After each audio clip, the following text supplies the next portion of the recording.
사사기 6장의 말씀을 오늘 여러분과 함께 나누겠습니다. 본문의 말씀을 중심으로 해서 선지자와 사사를 통한 구원이라는 제목으로 잠시 말씀의 은혜를 나누겠습니다. 사사기 5장에 보시면 이제 드보라와 바락의 승리의 찬송이 울려 퍼집니다. 하나님께서 이스라엘 백성들을 어려움 가운데 구원하여 주신 그 하나님의 은혜에 대해서 사사기 5장에 보면 긴 그러한 찬송의 시가 나옵니다. 그래서 드보라와 바락의 노래 승전가라는 그러한 제목이 붙여져 있는데요. 그 승전가의 감격도 40년의 세월 속에 결국은 다 잊혀집니다. 그렇게 하나님께서 이스라엘 백성들에게 큰 승리를 주시고 또 그 승리를 주신 하나님을 찬송하는 그러한 찬송이 울려 퍼진 지 40년의 세월이 지나갈 때에 이스라엘은 하나님이 주신 그 감격과 은혜들을 다 잊어버리게 되는 거죠. 그리고 그들은 또다시 하나님을 떠나서 이방의 신들, 가나안의 우상들을 섬기게 됩니다. 이스라엘이 여러분 다시 하나님 앞에 범죄하기를 시작하는 거예요. 그들은 전쟁이 없는 평온한 40년의 세월을 지내는 동안 더 영적으로 여러분 믿음으로 좀 성장하고 성숙했어야 하는데 그렇게 하지 못했습니다. 그리고 결국 그들은 영적으로 다시 나태해졌고 하나님을 잃어버리게 되죠. 이스라엘이 또다시 범죄하게 되자 하나님은 이번엔 그들을 미디안의 손에 붙이게 됩니다. 아직까지 가나안 땅에 남아 있었던 미디안의 족속들을 통해서 하나님께서 이스라엘 백성들을 억압하시게 되죠. 자, 우리 한번 신명기 6장 1절과 2절을 한번 좀 보겠습니다. 오늘 이제 신명기 6장의 어떻게 보면 전체의 말씀을 함께 살펴봐야 하는데요.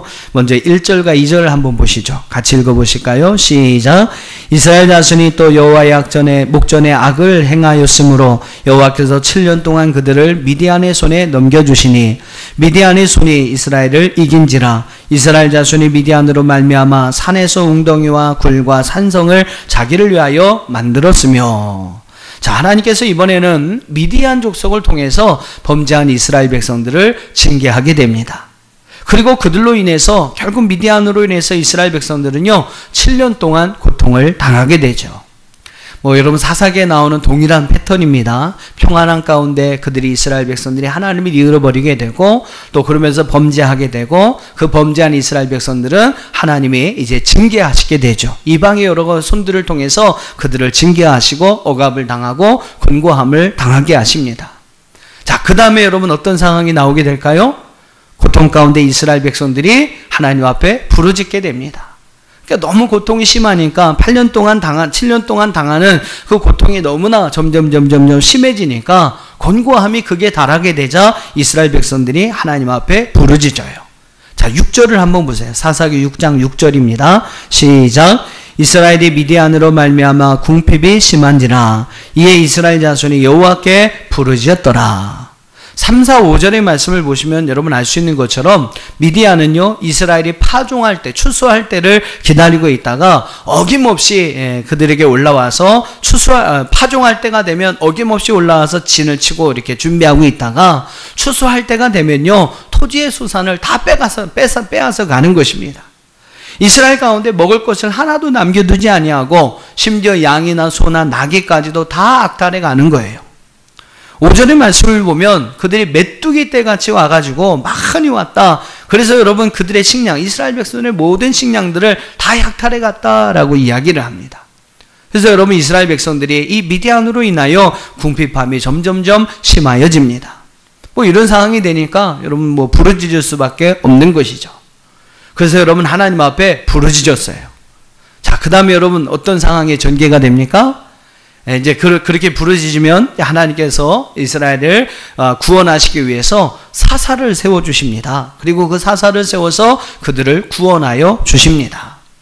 자, 근데 오늘 본문의 말씀은요 7절로 10절 말씀에 보시면 하나님께서 그 사사를 세워서 그들을 구원하시기 이전에 한 선지자를 그들에게 보냅니다. 한 선지자를 이스라엘 백성들 가운데 보내요. 그리고 그들을 책망하게 하시는 것을 볼 수 있습니다. 사사를 세우기 이전에 먼저 그들을 이제 선지자를 통해서 그들을 이제 책망하시게 돼요. 그러니까 좀 우리가 앞에서 살펴봤던 패턴과 조금 다른 새로운 패턴이 나옵니다. 그러니까 바로 이스라엘 백성들을 구원해 주시는 것이 아니라 선지자를 세워서 그들의 잘못을 지적하고 그들의 잘못을 깨닫게 한 다음에 사사를 보내서 오늘 이제 기도원을 보내서 결국 이스라엘 백성들을 구원하여 주시게 되죠. 여러분 사사기의 말씀을 보시면 이제 이스라엘 백성들을 하나님께서 구원하여 주실 때에 세 가지 패턴이 나옵니다. 뭐 사사를 세워서 이스라엘을 구원하여 주시게 되는데 세 가지 패턴이 나와요. 그 구원해 주시는 그 과정들을 보면 세 가지의 어떤 이제 패턴이 나오게 됩니다. 저는 이 세 가지의 패턴이 바로 오늘 우리의 부르짖음, 우리의 기도에 응답하시는 세 가지 하나님의 응답이다라고 생각을 하는데, 자, 여러분 한번 그 세 가지 패턴을 간략하게지만 한번 살펴보도록 하겠습니다. 먼저 사사기 4장을 한번 봐보세요. 사사기 4장으로 한번 가보시죠. 자, 초기 가나안 시절에 하나님께서 이스라엘 백성들을 드보라를 세워서 가나안 왕 야빈의 손에서 그들을 구원하실 때의 이야기입니다. 자, 4장 1절을 한번 보세요. 에훗이 죽으니 이스라엘 자손이 또 여호와의 목전에서 악을 행하매 여호와께서 하솔에서 통치하는 가나안 왕 야빈의 손에 그들을 팔았으니 그 군대 장관은 하로셋 학고임에 거주하는 시스라라. 야빈 왕은 철병거 900대가 있어 20년 동안 이스라엘 심히 학대했으므로 이스라엘 자손이 여호와께 부르짖었더라. 여러분 똑같은 패턴이죠. 이스라엘 백성들이 에훗이 죽은 이후에 하나님 앞에 범죄합니다. 그래서 하나님께서는 가나안 왕 야빈의 손을 통해서 이스라엘 백성들을 몇 년 동안? 20년 동안 여러분 그들을 심히 학대하게 돼요. 그들은 강력한 무기를 이끌고 와서 그 철병거 900대를 이끌고 와서 이스라엘 백성들을 심히 학대합니다. 그러니 그 고통 가운데 이스라엘 백성들이 부르짖을 수밖에 없는 거죠. 자, 부르짖었더니 어떻게 하셨어요? 4장 4절을 한번 읽어보실까요? 4장 4절 시작. 그때에 납베도세 아내 여선지자 드보라가 이스라엘의 사사로 되었더라. 사사가 되었더라 라고 말씀하고 있습니다. 그러니까 부르짖으니까 하나님께서 그들의 기도를 즉각적으로 응답하여 주세요. 그리고 여선지자 드보라를 세워서 가나안 왕 야빈의 손에 의해서 이스라엘 백성들을 구원하여 주시게 됩니다. 자, 우리가 기도할 때 하나님께서는 어떻게 응답하실까요? 우리의 기도에 예스라고 즉각적으로 응답하여 주신다는 것입니다. 자, 두 번째 패턴이 있어요. 오늘 본문의 말씀인데 사사기 6장으로 한번 가보시길 바랍니다. 자, 5절까지 우리가 7절을 한번 보세요. 사사기 6장 7절에 보니까 그러한 고통 가운데 이스라엘 자손이 미디안으로 말미암아 여호와께 부르짖었으므로라고 이야기를 합니다. 6장 7절에 보니까 여호와께 부르짖었어요. 자, 앞에 4장의 패턴대로 하면 하나님께서는 바로 사사를 세워서 이스라엘 백성들을 구원했을 것입니다. 근데 여러분 8절부터 10절까지 말씀이 중요한데 8절로 10절을 한번 같이 읽어보겠습니다. 시작. 여호와께서 이스라엘 자손에게 한 선지자를 보내시니 그가 그들에게 이르되 여호와께서 이같이 말씀하시기를 이스라엘의 하나님 내가 너희를 애굽에서 인도하여 내며 너희를 그 종되었던 집에서 나오게 하여 애굽 사람의 손과 너희를 학대하는 모든 자의 손에서 너희를 건져내고 그들을 너희 앞에서 쫓아내고 그 땅을 너희에게 주었으며 내가 또 너희에게 이르기를 나는 너희의 하나님 여호와이니 너희가 거주한 아모리 사람의 땅의 신들을 두려워하지 말라 하였으나 너희가 내 목소리를 듣지 아니하였으므로 하셨다 하니라. 점점점 이스라엘의 죄가 여러분 심해지고 죄에 대한 자각이 둔해지자 이제는 여호와 하나님께서 그들의 여러분 부르짖음에 대해서 사사를 보내어 즉각적으로 구원하시지 아니하고 그 전에 선지자를 미리 보내어서 그들의 죄를 지적하시고 그들의 잘못을 책망하시게 됩니다. 선지자를 통해서 여러분 주신 하나님의 책망은 두 가지였어요. 먼저는 하나님께서 누가 너희를 가나안 땅으로 인도하여 내셨느냐라는 그러한 물음이었습니다. 사실 이스라엘은 애굽의 종살이로 살고 있었던 이들이었어요. 하나님의 주신 약속의 땅에 대해서 생각조차 하지 못했던 이들이었습니다. 근데 하나님은 그들에게 하나님 그 조상들과의 모든 약속의 말씀들을 기억하시고 무력하게 고통당하고 있는 그들을 애굽에서 건져내어 주십니다. 그리고 가나안 땅으로 그들을 인도하여 주시게 되죠. 그리고 그 땅을 차지하게 하셨다는 사실이에요. 이 사실을 여러분 기억한다면 그들은 결코 하나님을 버릴 수 없다는 거죠. 하나님을 잃어버릴 수 없다라는 겁니다. 또 둘째로 책망하는 것은 왜 하나님보다 가나안의 신들을 두려워하느냐라는 겁니다. 왜 그들을 두려워하여서 그들을 섬기느냐라는 거죠. 하나님을 두려워해서 하나님을 섬겨야 할 모든 신들 중에 최고의 신이 되시는 여호와 하나님을 경외하고 그분을 두려워하며 그분을 섬겨야 할 이스라엘 백성들이 왜 하나님보다도 별것 아닌 신인 그 가나안의 신들을 두려워하느냐라고 이야기를 합니다. 하나님께서는 이스라엘 백성들에게 그분만이 오직 유일한 여호와 하나님이심을 말씀하셨는데 그분만을 경외하고 그분만을 섬기며 살아가야 할 것을 바로 그 하나님은 그런 전능하신 하나님, 창조의 하나님이라는 사실을 분명히 말씀하여 주셨는데 이스라엘 백성들은 그것을 잊어버리고 하나님보다 가나안 신들을 두려워하고 그들을 섬기고자 했다는 것이죠. 그래서 하나님은 그들을 향해서 왜 너희는 내 목소리를 듣지 않느냐라고 선지자를 통해서 그들을 책망하고 계시는 겁니다. 여러분, 자녀가 잘못을 할 때 그 부모는 그 자녀를 책망합니다. 그가 미워서 여러분 책망하는 게 절대 아니죠. 그가 잘 되기 위해서 사랑하니까 좀 더 바른 길을 가기를 원해서 책망하는 것입니다. 책망하는 이유는 여러분 분명해요. 미워서 그러는 게 아닙니다. 너무나 사랑해서 그가 잘 되길 원하고 바른 길을 가서 축복된 삶을 살기를 원하기에 부모는 자녀를 책망하는 것입니다. 정말로 미운 자녀라면 어떨까요? 여러분, 정말 미운 자녀라면 내버려 두는 것입니다. 미움의 표현은요, 무관심이라는 거예요. 하나님의 여러분 최고의 책망은요, 무관심이라는 것입니다.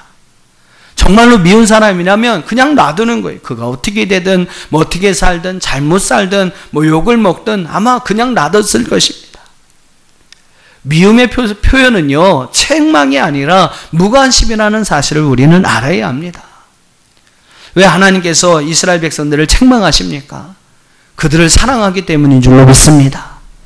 여러분, 그들에게 관심이 있으니까 여러분 그들을 책망하시는 거예요. 이스라엘이 하나님에게 아무것도 아니었다면 그들이 어떻게 살든 무엇을 하든 아마 그냥 내버려 두셨을 것입니다. 하지만 사랑하셨기 때문에 보배롭고 존귀한 이들이기 때문에 애굽에서 그렇게 구원한 하나님의 백성, 거룩한 제사장, 하나님의 소유였기 때문에 하나님과 이스라엘 백성들을 이렇게 책망하고 그들이 돌아서기를 기대하고 계신 것입니다. 원수들이 잘못을 행하는데도 왜 하나님은 가만히 계실까? 나쁜 일을 행하는 사람들이 왜 형통하게 될까? 어떻게 보면 뭐 하나님의 공의의 하나님이시라면 저렇게 잘못 행하는 사람이 다 홀딱 망해야 되는데, 그렇죠? 안 되는 사람, 믿는 사람은 다 잘 돼야 되고, 안 믿는 사람, 하나님 알지 못하는 사람들은 다 어떻게 보면 잘못되어야 하는데 하나님은 뭐 하시는 것일까? 우리가 막 그렇게 하나님 앞에 원망하고 불평할 때가 있어요. 근데 여러분, 불평할 필요가 없습니다. 그들은요, 어떻게 보면 이미 세상에서 하나님 앞에 받을 수 있는 가장 무서운 형벌을 받고 있는 거라고 알 수 있어요. 잘못 행하는데도 여러분 돌이키는 책망이 없다면 여러분 그거보다 더 큰 형벌은 없다라는 것입니다. 때로는 여러분 책망이 있는 것을 감사해야 합니다. 책망을 듣고 빨리 깨닫고 돌아오는 것이 어떻게 보면 우리에게 주신 하나님의 큰 축복인 줄로 믿습니다. 그것이 바로 하나님께서 저와 여러분을 사랑하시는 하나의 증거가 된다는 것이죠. 하나님은요, 이처럼 우리가 기도할 때 웨이트라고 응답하시는 경우가 있어요. 즉 기다리라라는 겁니다. 조금만 더 기다리라. 하나님의 말씀을 좀 더 들어보고 하나님을 더 의지하고 하나님을 더 바라보라 하시면서 오늘 우리에게 좀 더 기다리라는 그러한 응답을 주시는 경우가 있습니다. 이럴 경우에 우리는요, 기도를 중단해서는 안 돼요. 기도해도 하나님 응답하지 아니하시네. 여러분 그렇게 생각하면서 기도를 중단해서는 안 됩니다. 더 하나님 말씀을 부여잡고 더 하나님 말씀을 따라서 더 하나님을 바르게 바라보며 믿음으로 하나님 앞에 더 가까이 나갈 때에 하나님께서 우리의 바라고 소원했던 그 모든 기도에 가장 아름다운 응답을 주시는 줄로 믿습니다. 그래서 여러분, 우리의 기도에 웨이트라고 조금 더 하나님 바라보고 더 하나님 말씀 안에 거하기를 원하시는 응답을 주실 때가 있다라는 거예요. 자, 또 세 번째 패턴을 한번 보겠습니다. 한번 사사기 10장을 한번 가보시죠. 사사기 10장에 보시면 이스라엘이 이제 블레셋과 암몬 자손에 의해서 18년 동안 억압을 당할 때에 일어났던 일들을 소개하고 있습니다. 자, 10장 10절을 한번 보세요. 10장 10절 같이 읽어보십니다. 시작.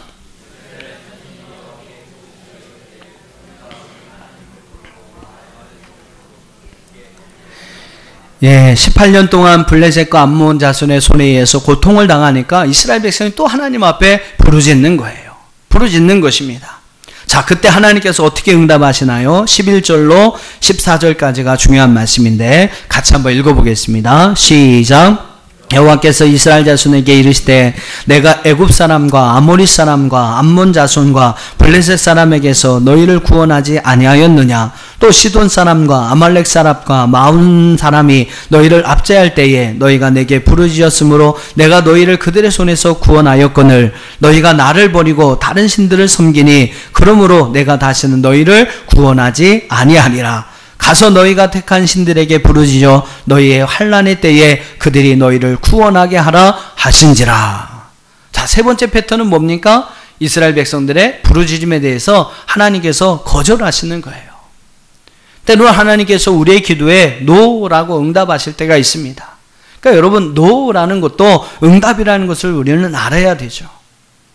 그럴 때 여러분, 우리는요, 우리의 생각, 우리의 기도의 제목, 또 때로는 우리의 행동과 우리의 삶을 새롭게 바꿔야 합니다. 그런 여러분, 하나님의 응답이 있다면 우리의 제목을 좀 수정해야 돼요. 기도의 제목을 수정해야 합니다. 우리 여러분 생각도 좀 바꿔야 돼요. 우리 여러분 행동과 우리의 삶도 좀 새롭게 변화해야 하는 것이 필요합니다. 진정한 회개, 또 개혁, 변화가 일어날 때에 거기에 또 다른 새로운 하나님의 응답이 이루어질 수가 있는 것입니다. 자, 처음에는 어떤 패턴이었어요? 부르짖으니까 바로 예스로 하나님께서 응답하셔서 사사를 보내어 그들을 구원하셨어요. 두 번째 패턴은 먼저 선지자를 보내어 이스라엘 백성들을 책망하고 기다리게 하신 후에 분명히 그들의 잘못을 지적한 후에 이스라엘 백성들을 구원하십니다. 세 번째 패턴은 아예 거절하시는 거예요. 근데 여러분, 중요한 사실은 하나님이 영원히 거절하시는 분은 아니라는 겁니다. 자, 이어지는 말씀 10장 15절과 16절을 읽어보겠습니다. 10장 15절 16절 시작. 이스라엘 자손이 여호와께 여쭈되 우리가 범죄하였사오니 주께서 보시기에 좋은 대로 우리에게 행하시려니와 오직 주께 구하옵나니 오늘 우리를 건져내소서 하고 자기 가운데에서 이방신들을 제하여 버리고 여호와를 섬김에 여호와께서 이스라엘의 권고로 말미암아 마음에 근심하시니라. 할렐루야. 그들이요, 즉 이스라엘 백성들을 구원하지 않겠다, 그들에게 기도에 부르짖음에 거절했던 하나님께서 이스라엘 백성들이 자기의 죄를 막 회개하고 자신들이 잘못했던 그 행동들을 다 버리고 이방신들을 제하여 버리고 여호와께로 나와 여호와 하나님만을 섬길 것을 결단하니까 여호와 하나님 마음이 근심이 생겼다라고 이야기를 합니다. 그 마음에 하나님께서 근심을 하시는 거예요. 왜 여러분 근심하시겠어요? 구원해달라고 할 때 자신이 거절했었는데 그들을 다시 구원해 주어야 하는가? 너무 화가 많이 나서 그들에게 다시는 구원의 은혜를 주시 않으려고 하나님 마음을 먹으셨었는데 그들이 정말로 회개하고 자신의 잘못된 행동을 바로 고치고 하나님 앞에 돌아서 오니까 하나님께서 그 마음이 흔들리시는 거예요. 그래서 여러분, 다시 그들을 구원하시기 위해서 사사 입다를 그들 가운데 세워주시고 그들을 구원하여 주시더라는 겁니다. 이렇게 여러분, 하나님은 오늘 우리가 진심으로 하나님 앞에 회개하고 돌아오기를 기다리신다는 거죠. 우리의 잘못된 행동, 여러분 우리의 잘못된 삶을 다시 한번 고쳐먹고 진심으로 여호와 앞에 돌아오기를 원하신다는 겁니다. 그럴 때 하나님께서 오늘 우리의 기도에 응답해 주시고 또 우리를 받아주시고 또 우리에게 구원의 놀라운 은혜, 하나님이 주신 사랑과 축복을 우리에게 주시는 하나님이신 줄로 믿습니다. 방법은 여러분 세 가지 패턴으로 조금씩 달랐지만 결국은 뭡니까? 바로 우리의 기도에 대해서 응답하시는 하나님이시라는 거죠. 이스라엘 백성들의 부르짖음을 하나님께서 들으시고 그 백성들을 사랑하셔서 그 백성들을 구원하여 주셨다는 것입니다. 방법은 여러분 조금씩 달랐지만 우리의 기도는 반드시 하나님 앞에 응답된다는 사실을 믿으시기를 바랍니다. 자, 이제 오늘 본문으로 좀 다시 돌아가겠습니다. 사사기 6장으로 한번 가보시죠. 자, 선지자를 통해서 이스라엘 백성들을 책망하신 하나님께서 이제 이스라엘을 구원하시려고 합니다. 자, 구원하실 하나의 도구를 세우시죠. 바로 사사들인데 어떤 사사를 하나님께서 세워주십니까? 예, 오늘 말씀의 주인공인 기드온을 하나님께서 이스라엘 구원, 미디안의 손에서 이스라엘 구원할 사사로서 기드온을 세워주시게 돼요. 자, 여러분 기드온에 관한 이름을 많이 들으셨죠? 기도원하면 우리가 어떤 이미지가 생각나냐면 300명의 그 용사를 가지고 미디안의 13만 5천 명을 물리친 큰 용사의 이러한 이미지들이 아마 생각나실 겁니다. 어떻게 여러분 300명을 가지고 13만 5천 명을 물리쳐 이길 수가 있었을까요? 여러분 그런 아주 큰 용사의 기도원이 아마 생각이 나실 겁니다. 근데 여러분 오늘 본문의 말씀 11절에 보시면 이 기도원의 모습은 전혀 그런 모습이 안 나타나요. 자, 11절의 말씀을 한번 같이 읽어보겠습니다. 오늘 사사기 6장 11절 시작. 여호와의 사자가 아비에셀 사람 요아스에게 속한 오브라에 이르러 상수리 나무 아래에 앉으니라. 마침 요아스의 아들 기드온이 미드온 사람에게 알리지 아니하려 하여 밀을 포도주 틀에서 다작하더니. 자, 여호와의 사자가 이제 사사 기드온을 부르기 위해서 기드온을 찾아갑니다. 여호와의 사자가 기드온을 만나러 갔을 때에 여러분 기드온이 뭘 하고 있었습니까? 성경의 말씀 보니까 밀타작을 하고 있었어요. 밀타작. 근데 여러분 밀타작을 하고 있는 기드온의 모습이 재밌습니다. 자, 11절 하반절의 말씀 보면 밀을 어디에서 타작해요? 포도주 틀에서 타작하고 있어요. 여러분 누가 밀을 이렇게 타작을 합니까? 그림을 여러분 한번 보여드릴게요. 이것이 이제 밀을 타작하는 모습이에요. 넓은 마당에다 뭐 지금 저건 천을 깔았지만 멍성을 착 깔아놓고 저 뭐 도리깨라고 하나요? 저기 뭐예요? 저런 걸로 그냥 팍 두드려 패야 여러분 밀이 타작이 되는 것입니다. 이렇게 여러분 넓게 그냥 착 펼쳐놓고 그냥 이렇게 해야 이게 타작을 해야 진짜 그게 타작이에요. 근데 여러분 지금 기드온은 여러분 다음 장을 보여드릴게요. 이게 그 예전에 요 오른쪽에 조그만 것이 바로 여러분 그 포도즙을 짜내는 포도주 틀입니다. 근데 여러분 저 속에 들어가가지고 밀타작을 하고 있는 거예요. 밀타작을 하고 있어요. 왜 여러분 저기에서 밀타작을 했습니까? 기드온이 3절에서 5절 말씀에서 우리가 말씀드렸죠. 미디안 사람들이 와서 다 약탈해 가는 거예요. 아, 저기 밀을 추수하고 있구나, 밀을 타작하고 있구나. 그러면 이 미디안 사람들이 메뚜기 떼같이 와가지고 그걸 다 훔쳐가는 겁니다. 그러니까 여러분 숨어서 밀타작을 해서 그걸 좀 어떻게 지켜내려고. 어떻게 보면 여러분 대장부로서 좀 안 어울리는 모습 아닌가요? 아이, 뺏기면 뺏기는 거고, 안 그렇습니까? 빼앗기지 않으려면 좀 힘을 가지고 그들을 싸워서라도 좀 몰아내야 그게 어떻게 보면 큰 용사의 모습인데, 기드온은 그저 미디안이 두려웠어요. 그리고 그들에게 자신이 수고하여 이렇게 추수한 이 밀들을 약탈당하지 않기 위해 이렇게 여러분 옹졸한 모습으로 그 포도주 틀에 들어가서 밀을 타작하고 있는 기드온의 모습이 여러분 11절의 말씀입니다. 뭐 좋게 말하면 참 순수한 농부의 어떤 모습이죠. 근데 여러분 참 안타깝지만 큰 용사라고 불릴 만큼 그러한 멋있는 모습은 아니라는 겁니다. 초라하고 볼품없는, 어떻게 보면 참 옹졸하는, 두려움 가운데 빠져서 혼자 이렇게 몸부림치고 혼자만 살려고 몸부림치는 어떤 졸장부의 모습이 그러한 기드온의 모습이었다는 거예요. 어떻게 여러분 이런 사람을 통해서 이스라엘을 구원할 사사가 되게 하겠습니까? 어떻게 여러분 이런 졸장부가 이스라엘 백성을 구원할, 미디안의 그 손에서 이스라엘 백성들을 구원할 사사가 될 수 있겠습니까? 근데 여러분 놀라운 사실은 하나님께서 바로 그 기드온을요, 미디안을 이 손에서 이스라엘 백성들을 구원할 사사로 세워주시고 바로 이 기드온을 통해서 이스라엘 백성들을 구원하여 주셨다는 사실입니다. 할렐루야. 자, 여러분 어떻게 이 일이 가능했을까요? 한번 12절을 보시죠.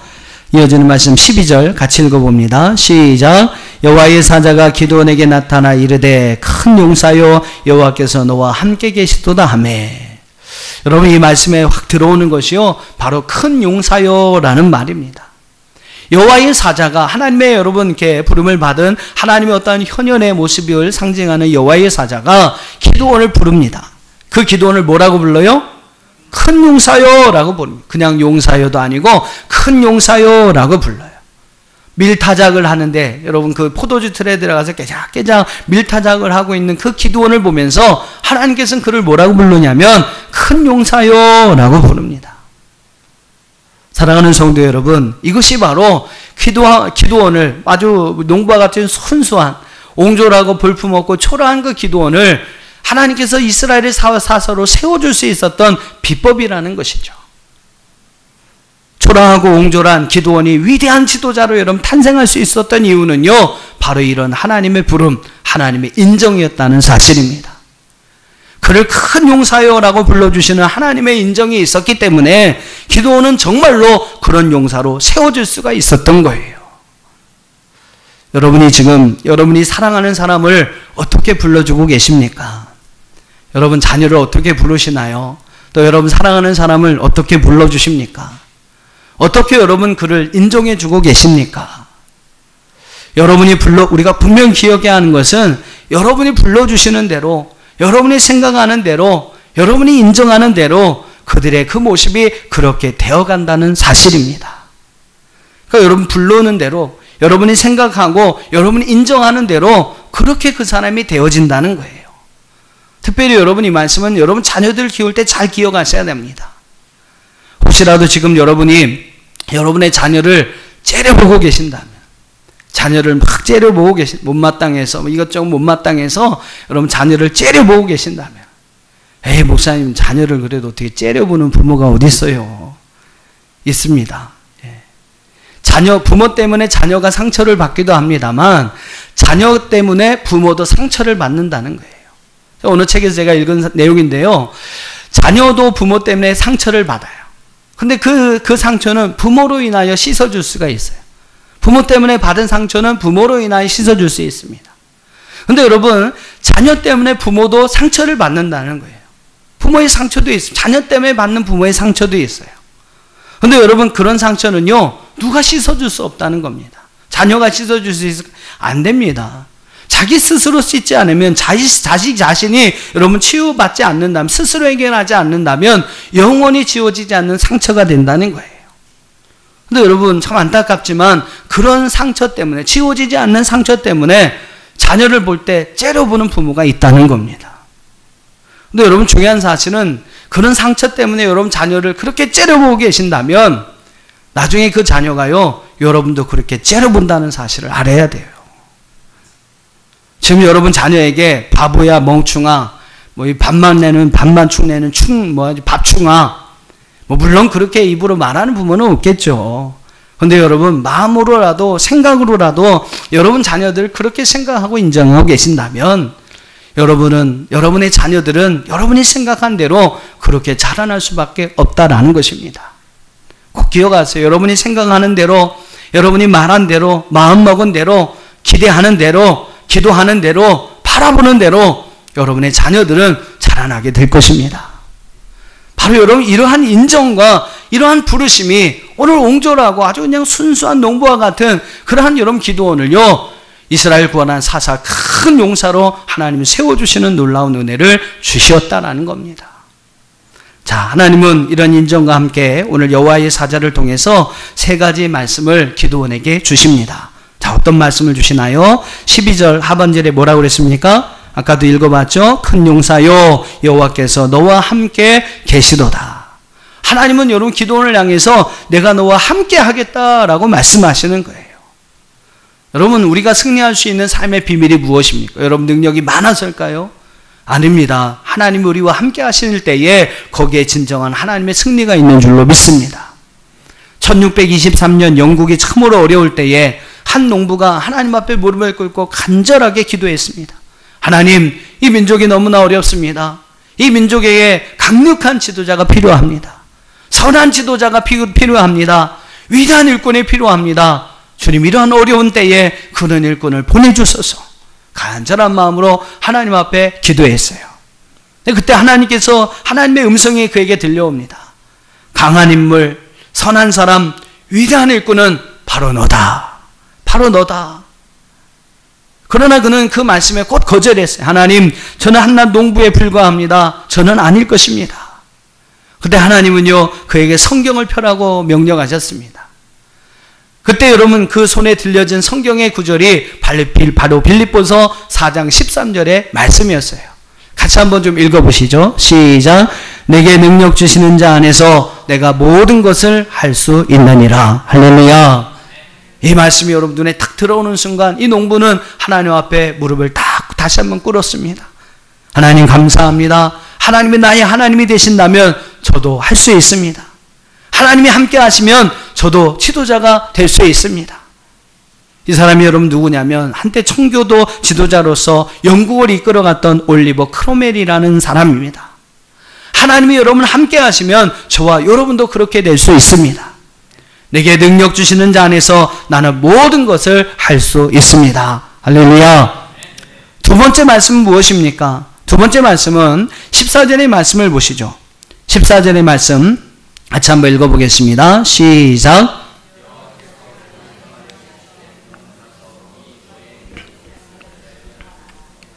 내가 너를 보낸 것이 아니냐 하시니라. 자, 이 말씀을 제가 한번 현대인 성경으로 한번 읽어드려 보겠습니다. 우리말로 번역된 개정개혁의 내용과 조금 이제 다를 것 같이 여러분 느껴지는데요. 현대인의 성경을 제가 읽어보면 그때 여호와께서 그를 보시며 말씀하셨다. 너는 있는 힘을 다해 가서 이스라엘을 미디안 사람의 손에서 구출하라. 내가 너를 보낸다. 자, 이 14절의 말씀, 13절에 보면 나약한 기드온, 믿음이 없는 기드온을 하나님께서 보시면서 내가 너와 함께 하겠다라고 말씀합니다. 그러면 그냥 아멘 하고 가면 좋잖아요. 근데 기드온이 그만한 믿음이 안 됩니다. 그래서 이제 이 기드온이 여러 가지 핑계를 대요. 여호와께서 우리와 함께 하시면 애당초 왜 미디안의 손에서 우리가 이런 압제를 당하는 일들이 생깁니까? 여호와께서 우리를 버리셨기 때문에 미디안의 손에 우리가 넘겨졌습니다 라고 항변을 합니다. 자, 이런 기드온에게 하나님께서 뭐라고 말씀하시냐면 바로 14절이에요. 너는 있는 힘을 다해 가서 이스라엘을 미디안의 손에서 구출하라 라는 말씀을 주십니다. 한마디로 이야기하면 야, 다른 건 생각하지 말고 내가 할 수 있는 최선을 다해라 라는 거예요. 다른 건 생각하지 말고 내가 할 수 있는 범위에서 최선을 다해라. 나머지는 내가 책임져 주겠다. 할렐루야. 내가 할 수 있는 최선을 다하면 나머지 일들은 내가 이루겠다. 내가 책임지겠다. 여러분, 하나님께서 이 기도원에게 그렇게 말씀하고 계시는 거예요.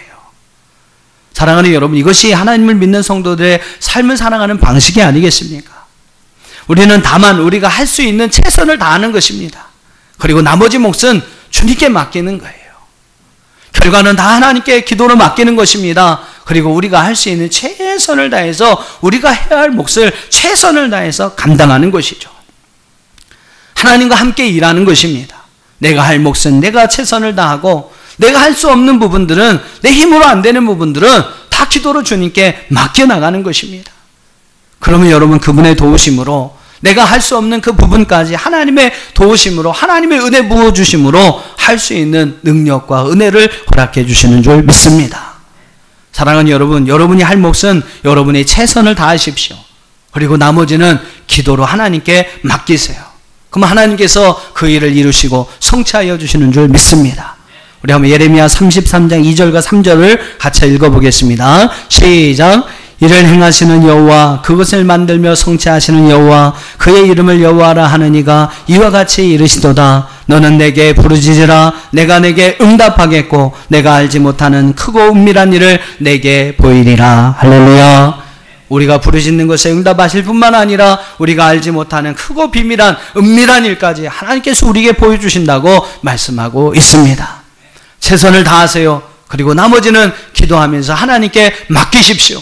그럼 하나님께서 그 모든 일들을 가장 아름다운 것으로 이루어 주실 줄 믿습니다. 세 번째 말씀 무엇입니까? 세 번째 말씀은 이제 18절의 말씀을 여러분 보시겠는데, 이 18절의 말씀 보면 내가 너의 돌아오기까지 머무르리라 라고 말씀합니다. 자, 이 말씀은 무슨 말씀이냐면 이제 기드온이 하나님 앞에 표징을 구해요. 표징을 구합니다. 자, 15절을 한번 보세요. 너는 최선을 다하라 라고 하나님 말씀하셨는데 계속 기드온이 핑계를 댑니다. 15절 시작. 그러나 기드온이 그에게 대답하되 오 주여, 내가 무엇으로 이스라엘 구원하리이까? 보소서, 나의 집 문화재 중에 극히 약하고 나는 내 아버지 집에서 가장 작은 자니이다. 계속해서 핑계를 대는 거예요. 하지만 여러분, 하나님은 그 기드온을 포기하지 않습니다. 다시 한번 내가 너와 함께 하겠다라고 말씀해 주시고요. 또 17절을 보세요. 뭐 이쯤 되면 좀 아멘하고 나가면 좋을 텐데, 또 17절에 기드온이 이렇게 이야기를 합니다. 17절 시작. 기드온이 그에게 대답하되 만일 내가 주께 은혜를 얻었사오면 나와 말씀하신 이가 주 되시는 표징을 내게 보이소서. 표징을 보여달라고, 표징을 구하는 이러한 기드온의 모습을 볼 수 있게 됩니다. 그러니까 포도주 틀에서 여러분 막 밀타작하는 그런 옹졸한 모습만이 기드온의 모습이 아니라 참 믿음도 없어요. 몇 번이나 내가 너와 함께 하겠다. 너는 네 할 일만 해라. 나머지 내가 다 책임져 주겠다. 그러면서 여러분 기드온을 보내시는데 기드온은요 끝까지 뭐라고 그러냐면 하나님 이제 좀 표징을 보여주세요. 표징을 좀 내가 봐야 하나님이 정말로 계시다는 표징을 내가 좀 봐야 가겠습니다. 라고 이제는 표징까지 보여달라고 하고 있어요. 자, 그런 기드온에게 하나님께서 여호와의 사자를 통해서 이렇게 말씀하십니다. 18절을 읽어보시죠. 시작. 내가 예물을 가지고 다시 주께로 와서 그것을 주 앞에 드리기까지 이곳을 떠나지 마시기를 원하나이다 하니 그가 이르되 내가 너희의 돌아오기까지 머무르리라 하니라. 하나님께서 표징을 구하는 그 기드온에게요. 그래, 표징 보여주겠다. 그렇게라도 해서 내가 믿는다면 보여주겠다라고 이야기를 합니다. 그리고 여러분 19절부터 21절 시간이 없어서 다 읽지 못합니다만 그 말씀 보면 정말로 기드온이 구했던 그 표징들이 그대로 이루어지는 것을 볼 수 있게 되죠. 결국 이 표징을 통해서 이 기드온은요 하나님을 만났다는 확신을 갖게 되고 하나님의 부르심에 헌신할 수 있는 준비를 하게 됩니다. 그리고 이스라엘을 미디안의 손에서 구원할 사사로서 부르심을 받게 되고 또 정말로 그들을 구원할 사사로서 귀하게 쓰임받게 됩니다. 하나님께서 여러분 기드온을 큰 용사로 불러주셨어요. 하나님 부족한 우리를 향해 큰 용사요 라고 불러주십니다. 그리고 부르시는 하나님께서는 내가 너와 함께 하겠다라고 말씀해 주세요. 그리고 너는 최선을 다해라. 나머지는 내가 다 책임져 줄 거니까 너는 최선을 다해라. 연약함으로 인해서 기드온이 표징을 구할 때는 표징까지 다 보여주시면서 우리가 믿음을 가질 수 있도록 도와주시는 분이 바로 우리를 사랑하시는 하나님이십니다. 오늘 그 기드온을 부르셨던 하나님께서 저와 여러분을 부르고 계십니다. 오늘 그 주님의 말씀을 붙잡고 일어나 주님의 귀한 용사로 귀하게 쓰임받는 저와 여러분이 되어줄 수 있기를 주님의 이름으로 축원합니다.